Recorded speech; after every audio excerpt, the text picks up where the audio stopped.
35वां दोहा प्रारंभ। प्रभु पद पंकज नावहि सीसा, गर्जहि भालु महाबल कीसा, देखि राम सकल कपि सेना, चितई कृपा करि राजीव नयना। अर्थात वे प्रभु के चरण कमलों में सिर नवाते हैं।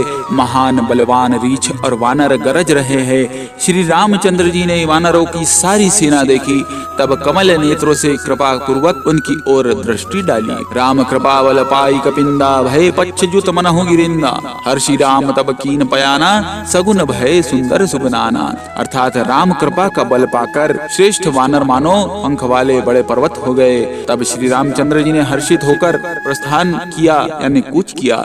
अनेक सुंदर और शुभ शकुन होने लगे। जासु सकल मंगलमय कीति, तासु पयान सगुन यह नीति, प्रभु पयान जाना बैदेही, फरकी बाम अंग जनु कहि देही।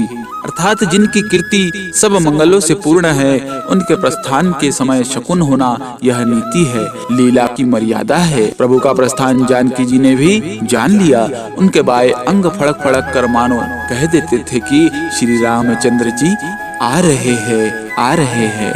जो जो सगुन जानकी ही होई, असगुन भयउ रावण ही सोई, चला कटकु को वरने पारा, गरजहि बानर भालु अपारा। अर्थात जानकी जी को जो जो शकुन होते थे वही वही रावण के लिए अब शकुन हुए। सेना चली उसका वर्णन कौन कर सकता है। असंख्य वानर और भालू गर्जना कर रहे हैं।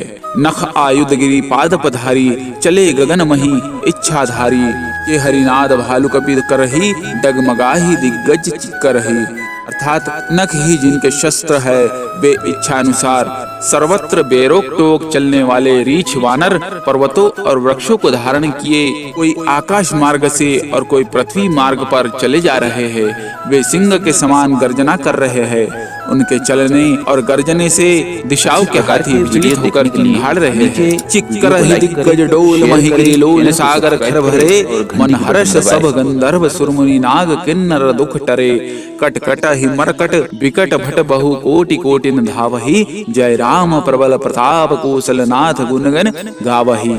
अर्थात दिशाओं के हाथी चिंघाड़ने लगे, पृथ्वी डोलने लगी, पर्वत चंचल हो गए, कांपने लगे और समुद्र खलबला उठे। गंधर्व देवता मुनि नाग किन्नर सब के सब मन में हर्षित हुए कि अब हमारे दुख टल गए। अनेकों करोड़ भयानक वानर योद्धा कटकटा रहे हैं और करोड़ों ही दौड़ रहे हैं। प्रबल प्रताप कौशलनाथ श्री रामचंद्र जी की जय हो, ऐसा पुकारते हुए वे उनके गुण समूहों को गा रहे हैं। सही सकन भार उदार अहिपति बार बारही, मोहई कह दसन पुनि पुनि, कमठ पृष्ठ कठोर सो किमि सोहई, रघुबीर रुचिर प्रयाण प्रस्थिति जानी परम सुहावनी, जनु कमठ खर पर सर पराज सो, लिखत अभिचल पावनी।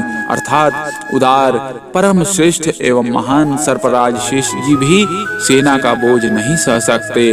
वे बार बार मोहित हो जाते हैं, घबरा जाते हैं और पुनः पुनः कच्छप की कठोर पीठ को दांतों से पकड़ते हैं। ऐसा करते अर्थात बार बार दांतों को गड़ाकर कच्छप की पीठ पर लकीर खींचते हुए वे कैसे शोभा दे रहे हैं, मानो श्री रामचंद्र जी की सुंदर प्रस्थान यात्रा को परम सुहावनी जानकर उसकी अचल पवित्र कथा को सर्पराज शेष जी कच्छप की पीठ पर लिख रहे हो।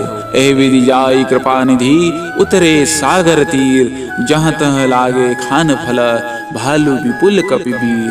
अर्थात इस प्रकार कृपा निधान श्री रामचंद्र जी समुद्र तट पर जा उतरे। अनेकों रीछ वानर वीर जहाँ तहाँ फल खाने लगे। 35वां दोहा समाप्त। बोली लखन सिया रामचंद्र की जय। पवन सुत हनुमान की जय।